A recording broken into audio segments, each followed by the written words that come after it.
Hello, ഇന്ന് എൻ്റെ കൂടെ ഒരു കുഞ്ഞ് അതിഥിയുണ്ട്. പ്രസിദ്ധ എന്ന വാവയുടെ പേര് സിദ്ധു എന്നാണ് ഞങ്ങൾ വിളിക്കുന്നത്. ഉല്ലാസേട്ടനെ കാണാൻ വേണ്ടിയിട്ട് വന്നതാ. ഉമേഷ് ചേട്ടനെ ഒരുങ്ങാൻ വൈകിയതുകൊണ്ട് വാവ എൻ്റെ കൂടെ കുറച്ചു നേരം നടന്നു.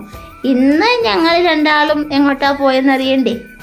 ഈ സ്ഥലം കണ്ടപ്പോൾ നിങ്ങൾക്ക് മനസ്സിലായി കാണും, എൻ്റെ വീഡിയോയിലൊക്കെ കണ്ടിട്ടുണ്ടല്ലോ. അത് തന്നെ മാമൻ്റെ കോളേജ്. ഷേടാ അല്ല, മാമൻ്റെ കോളേജല്ല, മാമൻ വർക്ക് ചെയ്യുന്ന കോളേജിലോട്ടാണ് പോയത്. എന്നെ കണ്ടപ്പോൾ മാമൻ പറയാ ഞാനിപ്പോൾ ഓർത്തതേ ഉള്ളൂ എന്ന്. അങ്ങനെ ഞാൻ മാമൻ്റെ കോളേജിലോട്ട് കയറി. എന്നിട്ട് അവിടെ കുറേ നേരം വീഡിയോ എടുത്തു, ഫോട്ടോ എടുത്തു. എന്നിട്ട് ഉമേഷ് ചേട്ടൻ പോയി ക്രീം ബണ്ണും പേരക്ക ജ്യൂസൊക്കെ വാങ്ങി. ദേ സുന്ദരം ക്രീം ബണ്ണും ജ്യൂസൊക്കെ കുടിക്കുന്നത് കണ്ട. അത് കഴിഞ്ഞ് പിന്നെയും ഞങ്ങൾ കുറച്ച് നേരം അവിടെ ഇരുന്നു, ഫോട്ടോയും വീഡിയോ ഒക്കെ എടുത്തു. എന്നിട്ട് തിരിച്ച് 7 മണിയാകുമ്പോൾ വീട്ടിലോട്ട് പോന്നു. ഒരു നൈറ്റ് റൈഡായിരുന്നു. ബൈ. തെളിച്ചൊരു പ്രേതം.